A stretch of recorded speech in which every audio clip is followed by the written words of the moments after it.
planet will be uninhabitable. So we can always find our way. Hello, dear movie fans. There's a great news that we have some new action thriller movies collection for you that are released in 2024. Filmhead is suggesting these kind of outstanding film. So, let's start. Number 1. Land of Bad. The Land of Bad offers a mixed experience while it delivers thrilling moments that keep viewers on the edge of their seats. The plot of Land of Bad centers on Sergeant Kinney, Liam Hemsworth, who is enlisted to join a Delta Force extraction operation at the 11th hour. The mission's objective is to extract a CIA asset held captive by Islamic terrorists. The film's most compelling feature is its clinical storyline, which avoids exploring the psychological aspects of soldiers or the consequences of their mission. The movie serves as an example of how human instinct becomes the most valuable resource when faced with life-threatening circumstances. The action sequences are raw and rugged, contributing to their overall appeal. However, the heart of the film lies in the relationship between Hemsworth and Crowe's characters, initially born out of necessity that gradually solidifies over time. Liam Hemsworth's dedication to his role deserves all the praise, and he delivers a remarkable performance. Even though Land of Bad doesn't innovate in this genre, it is unquestionably entertaining. Despite lacking any originality, the movie manages to keep moviegoers interested with its gripping story and endearing characters. Any Land of Bad scene where characters show you why they're the best at what they do is usually enticing, at least compared when they desperately try to make you see pulpy ciphers as flesh and blood people. In its faint defense, Land of Bad delivers simple pleasures, like when Milo Ventimiglia, who's also in this movie, shanks a terrorist in the neck with a broken dinner plate. Eubank and his collaborators might have delivered a better movie if they just made a high-toned programmer. As it is, Land of Bad is a pandering drama with some action movie thrills. Number 2. Madame Web. A misterioso clairvoyant, Madame Web is a secondary Spider-Man character who met the Webweaver in the comics in 1980 while regally parked on a life support system shaped like a round-bottomed flask. At its core is a low-stakes superhero origin tale, driven by a really funny performance by Dakota Johnson. However, the film's visually chaotic ending marks the feature debut of veteran television director S.J. Clarkson, and the majority of the conversation throughout is leaden exposition. The overwhelmingly glaring issue with the film was its plot. Most of the characters' decisions, which were only made to move the plot forward, made me laugh out of pure confusion, even in moments meant to be heartfelt. The villain, who started off as one of the more interesting ones in recent Marvel films, ended up being another forgettable villain in Marvel's long lineup. But it has some negative issue. Many scenes felt forced or awkward. One of the more jarring examples is in its second act, during a scene meant to be heartfelt. Johnson's lines and delivery were so bad and inappropriate for the moment that it was incredibly hard not to laugh. For all of its faults, the cast was by far the most enjoyable part of the movie. Celeste O'Connor, Isabella Merced, and Sydney Sweeney have great chemistry with Johnson, which made the film somewhat endearing. The standout moments were the interactions between the leads and supporting actor Scott, which occasionally grounded the film. Number 3. Roadhouse. Roadhouse, 2024, is a fun, action-packed reimagining of the classic 1989 film. While it doesn't take itself too seriously, it manages to capture the spirit of the original while updating it for a modern audience.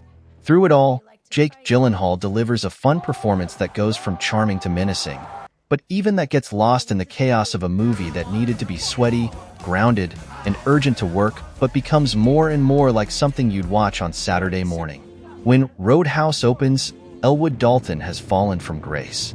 We don't know how, but we know he's so famous and so physically imposing that he scares combatants out of a Fight Club ring before they even throw a punch. Naturally, Roadhouse is about more than simply a Florida Keys bar bouncer.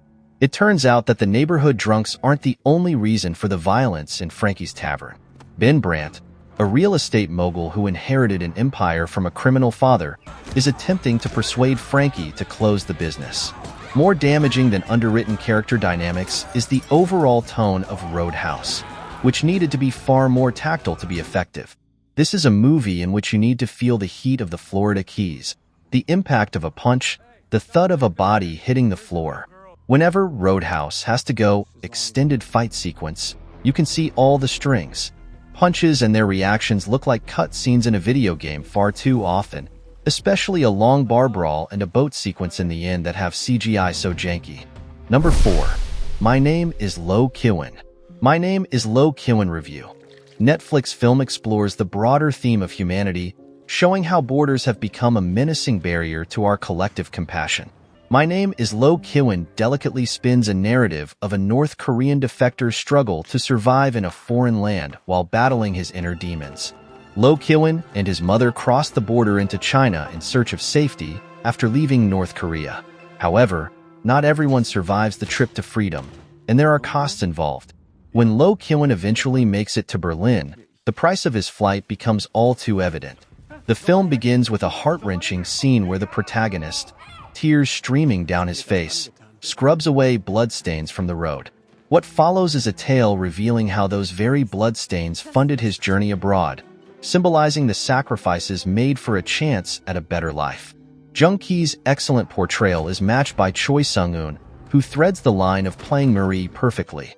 It is a complex and more nuanced character on paper. Sung-eun does full justice to her role. Despite the film being set on a more realistic background, the story of finding hope and resilience is fantastically received. The lack of any gimmicky stunts is a bonus for those who love this kind of cinema. It might not be for everyone, but for those who are looking for good cinema backed by strong performances, My Name is Lo Kiwin is streaming on Netflix. Number 5.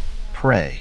Prey should not be confused with the 2007 movie about a family of tourists being stalked by lions, the Predator movie of the same name, Dick Moss's thriller about a lion on the loose in Amsterdam, or any of the seemingly limitless number of action and horror movies with the same name.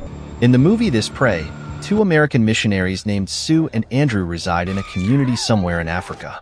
Andrew is already having a bad day. He's a doctor and had a young boy die on the operating table because the medical supplies they were expecting hadn't arrived on time. It gets worse when he's told he and Sue need to make a fast exit. Boko Haram soldiers are heading towards the village. The film's initial title, Kalahari, refers to the nature area where the jet crashes.